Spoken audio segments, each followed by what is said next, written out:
And we'll get started. So thank you all for being here today for Ask the Historians. This is our monthly virtual program that we do here from Oak Park River Forest Museum. And today we have two very special historians joining us for a presentation about the history of the 19th Century Club and a new edition of the history of the club that has been published and is out and available now. We'll have the author and the project coordinator talking about this new book today. So my name is Rachel Berlinski and I'm the operations manager of Oak Park River Forest Museum. I'm joined today by Mary Ann Porucznik, who is with me here at the museum, as well as Georga Parchem, who is joining us from her beautiful lake house in Wisconsin. So thank you both for being on the call today. Oh, thank you for having us. It's kind of exciting to talk about the book and the history of the club, which I think is one of the longest lived institutions in Oak Park. Absolutely. At now approaching 130 years, 32 years. Unbelievable. Unbelievable. What a community that we live in, that we can have institutions that have been around that long. Mm-hmm. So I am going to be moderator today. I'm going to ask our guests some questions about the history of the club, but also the book that you all see on your screen here. Hopefully you all see on your screen the cover and the back cover of the new edition of The Gentle Force, which Mary Ann was the co-author of, and Georgia was the project coordinator on. So you see here, I'll get that in just a second. Okay. You see here the book, but I'm going to actually turn it over to where you can see us on the screen now. So here we are. So, and no sooner does she do that than she walks away to mute the phone again. Exactly. Okay, so I have a few questions that I'd like to start off our conversation today with Mary Ann and Georgia. So I want to start off by asking both of you, but especially Mary Ann, I think you have a really good perspective on giving us a brief, albeit brief, history of the 19th Century Club. Okay, so the 19th Century Women's Club started in 1891 with a group of women who wanted to better themselves and their community. And they wanted to do this by educating themselves about issues that confronted the world at that time, which is why they, because it was 1891, named themselves the 19th Century Women's Club, and to go on and present materials. So each of the women would take a topic and present it to the others. And over the years, the organization grew and grew and grew, and they started out meeting in each other's homes, and then they would meet at the church houses or the Elks Club. In 1928, they built themselves a clubhouse, which is located at 178 Forest Avenue in Oak Park. And they've been meeting there ever since. At one time, there were more than 1,000 members of the club. Today, there are about 350. At one time, it was all women. Today, we are women and men meeting at the clubhouse on Mondays from October through May. Over the years, the organization has done a lot for Oak Park. The women of the organization, for example, started the day nursery. They started the senior citizen center. They started a lot of social service agencies, and they are intrepid volunteers in all of these sectors so that they continue to be participants in the community in ways other than the club.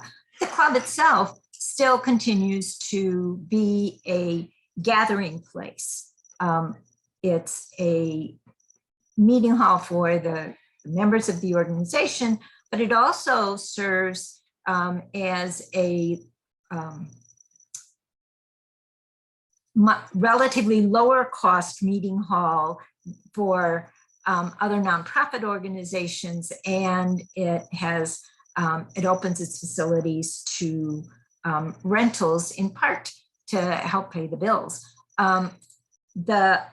In 2010, the organization became a bona fide 501c3 and changed its name to the 19th Century Charitable Association.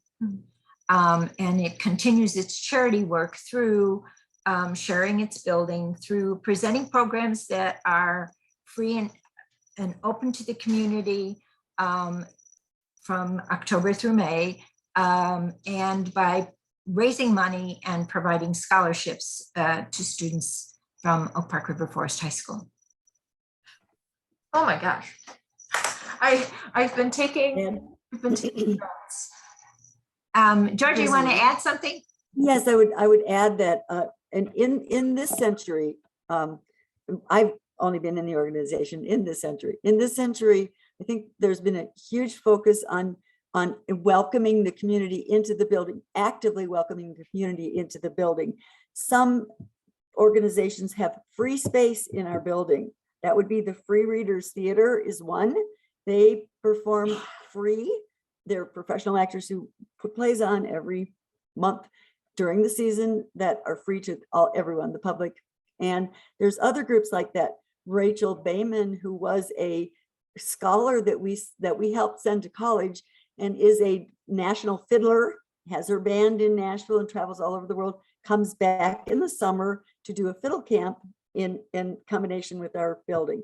We've had a festival theater involved in the building, organizations like something called the Viola Girls, and they work with festival theater to encourage all children who identify as women to perform all of Shakespeare and to experience all the male roles, every role in Shakespeare. And we're their summer place. We're their place if it rains, if it's too hot, that they can come in and work indoors. So there's a lot of organizations that use us, and some are free, some are free rental, because that's part of our purpose now. Sharing the building is a major gift that we give to the community. That's a change in the 20th century too, I think.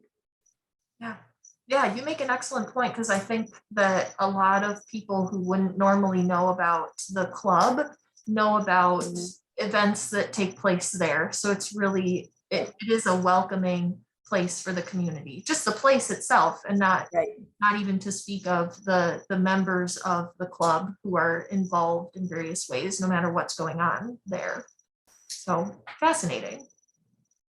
So can you each tell me a little bit more about your role, your current role, and over the years, your role as part of the club? So if I can start with you, Georgia, I'd like to start with you. Okay, well, I joined the club when I was a while ago, about over 20 years ago. So, and I came in because I was very interested in arts programming. I was a theater director, and I did a lot of community arts programming. And I was just interested in coming in and doing that. And that attracted me, that and the women from my church, which is First United Church. A lot of those women brought me into the organization. And I found that I learned a lot more intimately these women. We met and socially and ate dinner together every Monday, and then worked in groups together to accomplish more. The programming is always wonderful at the 19th Century Club, but I didn't need to do it. Eventually I got called to do other things. And the main thing I ended up doing was the tax challenge from the state of Illinois. As all of you know, Illinois is not in the greatest condition. And one of the ways they try to make themselves in better condition is by taxing people like the 19th century, or trying to do real estate taxes.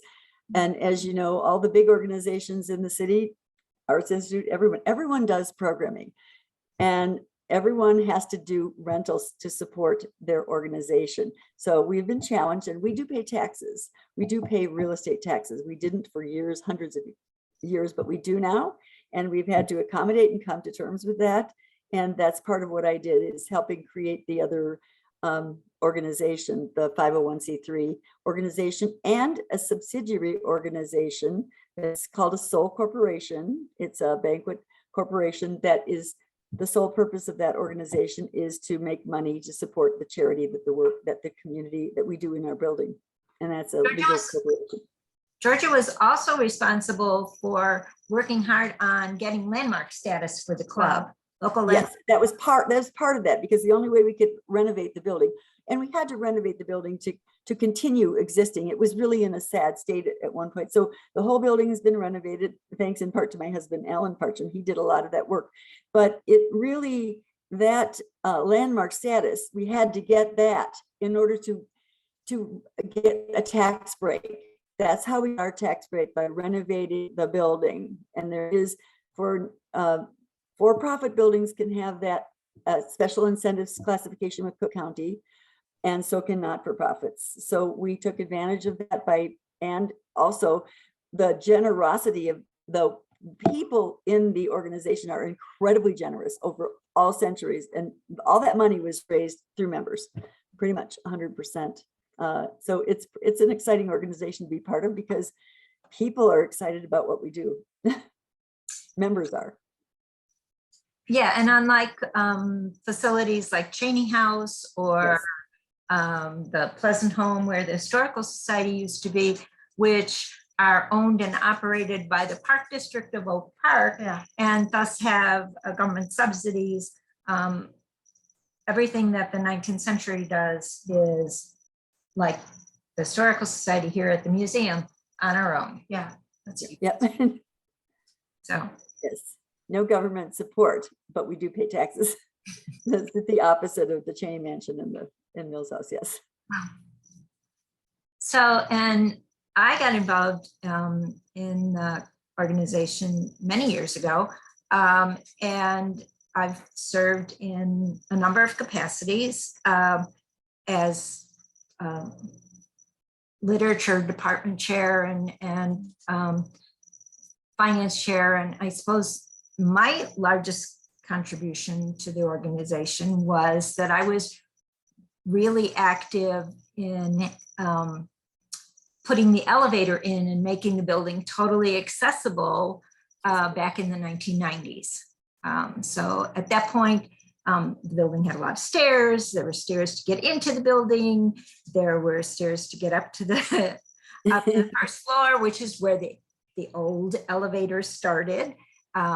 So you had to get upstairs to get to a place where you could get onto an elevator to go up instead of going up more stairs. But that was a big capital campaign that was conducted, and now we have a central elevator stack that goes all the way to all floors of the building. So Absolutely. Oh, it's so interesting to hear you both Yeah. your sort of your favorite projects, because I think both of you are so involved in a lot of things that go on at the club, with the club. So it's really fun to hear your perspective on maybe the most important project to date, I would say. Always room for more. You never know what the next fun thing will be. Well, the government, I would have to say, does challenge us, all of us, to be better. Being accessible is being better. And actually, we're the most accessible public building in, I mean, Cheney Mansion and Mills House are not as accessible as we are. We're very accessible.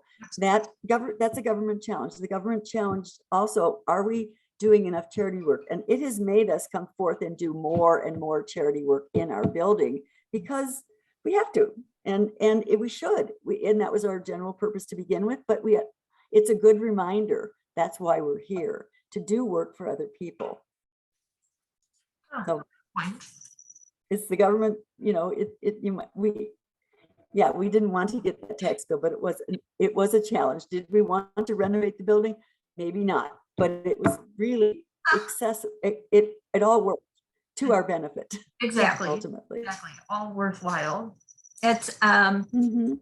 I'm a writer, and I know that sometimes it's a deadline that pushes me to Mhm. complete something, complete a project.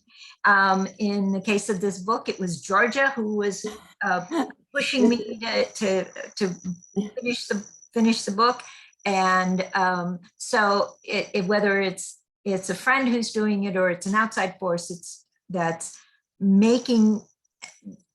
challenging you to complete a project on time or get involved in a project. That's an important aspect of how we work together.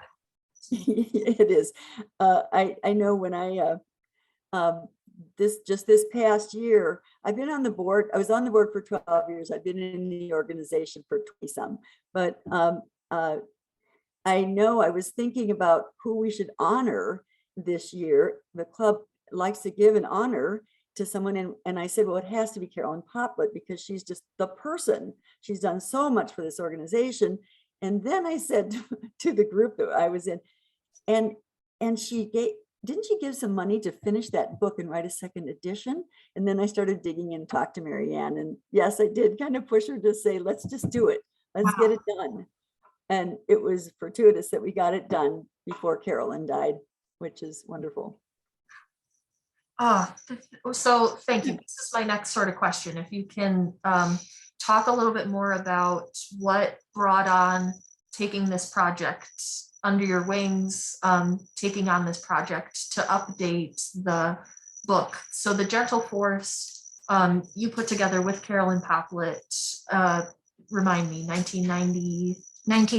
Well, it was for the 100th anniversary. So it was in the 1990, 1991 period that we finished the first edition.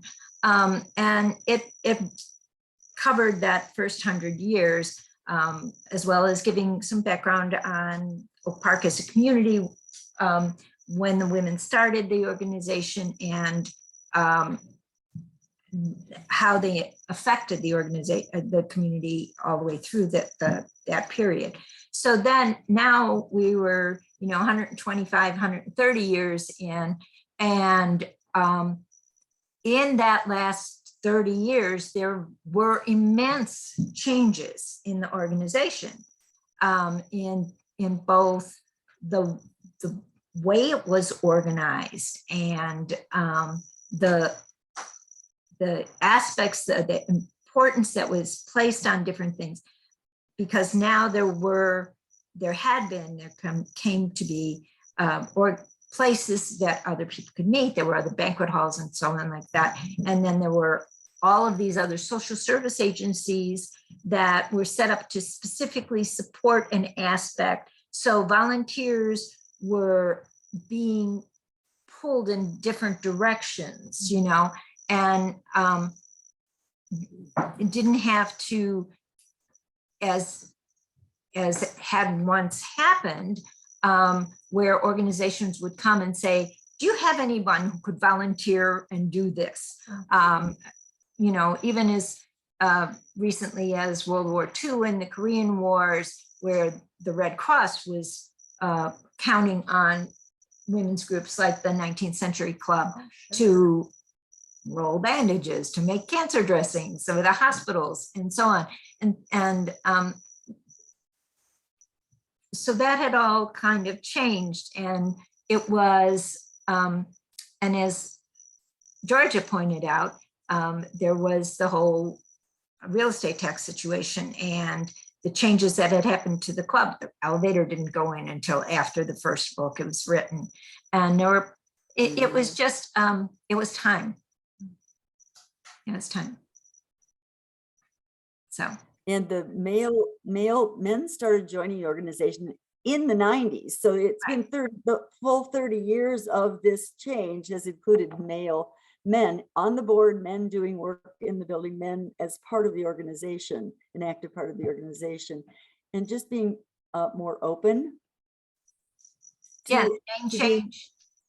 being changed, I guess the perception at the beginning, and it probably was, it was wealthy old white women, not older, because some of them were very young. Miss Maysdale Cook was one of the founders, was only 20 when she joined, but they were by and large wealthy white women, and the organization is open to saying, no, we're part of Oak Park. We want to be part of Oak Park. We want to be as diverse as Oak Park. So that's a big change. Oh, I totally agree. What a great perspective. Yeah, just being more open, being, exactly, being more, maybe more out there in the community in the past 30 years, more so than people had the opportunity to beforehand. I think there was, you watch the stock market, stocks go up, stocks go down, stocks go up, stocks go down. They and by the time they go up, they get a little bit higher. Yeah. Okay, so it was, I think, in terms of the club's involvement in the community. There were periods when we were very involved and then not so involved, and then very more involved and then not. Then they draw back a little bit, and so now I think we're on an upswing again. That's a great perspective. So I actually, I want to jump to sort of my finishing question for you all, because we're kind of on this train, is thinking about the future, the current and especially the future. What are some of the challenges? What are some of the opportunities that you see for the 19th century charitable association? Well, as Georgia has said, we've opened up a lot, and we're looking to become more diverse. We're looking to stay involved in the community and to get more involved in the community during the pandemic, when people were stuck at home and there was not a lot that you could do, not a lot of ways that you could participate in cultural activities. The club put everything out there. We worked with our performers who had already been booked and were ready to be on our stage, and they couldn't be because the building was closed, everything had been shut down. So we brought Zoom into it and just put every single program out there on the internet. And you can still see some of those programs. You can go to our website and see those programs and be exposed. One fellow talked to me the other day about the fact that it was a lifesaver, he said. It kept him thinking, it kept him engaged, and it was a way to enjoy art, music, literature, discussions with authors, and scientists and social scientists about different topics that would just broaden your view all over. So we intend to keep doing that.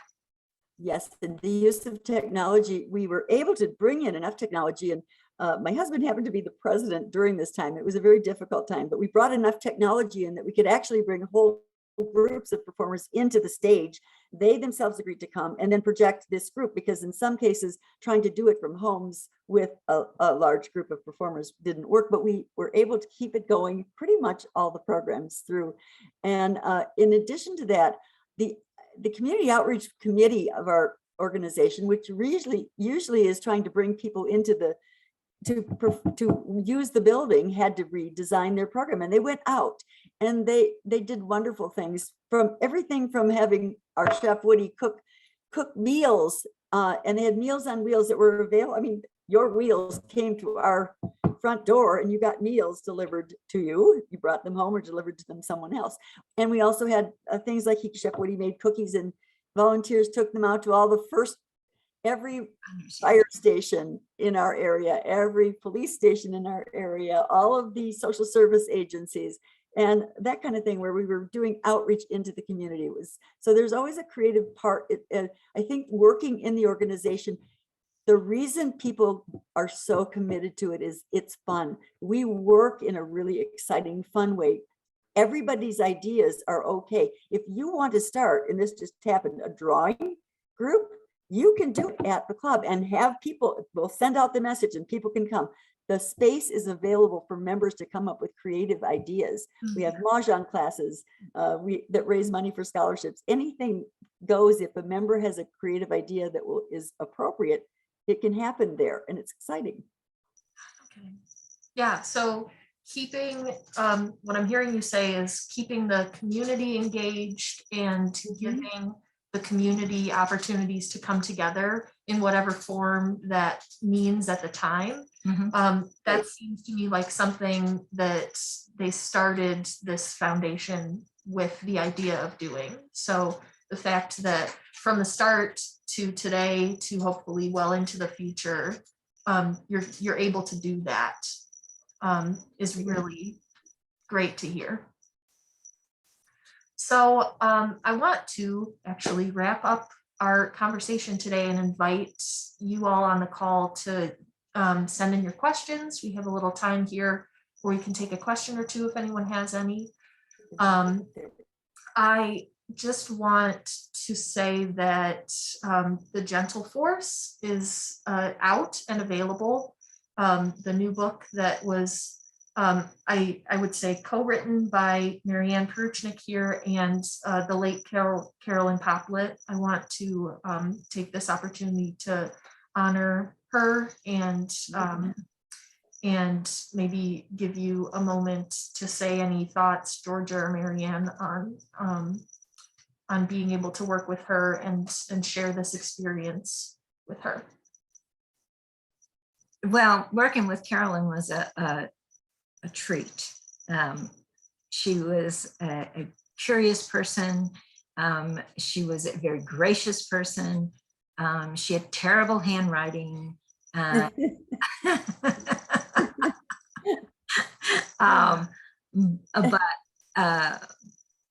But it was, it was always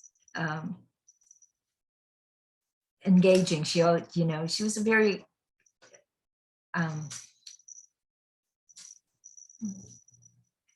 she took a long view, and she was very willing to see other points of views as well. Great. So she's a very generous person with her time and her ideas and her volunteering and so on. It was a real treat working with her. So thank you.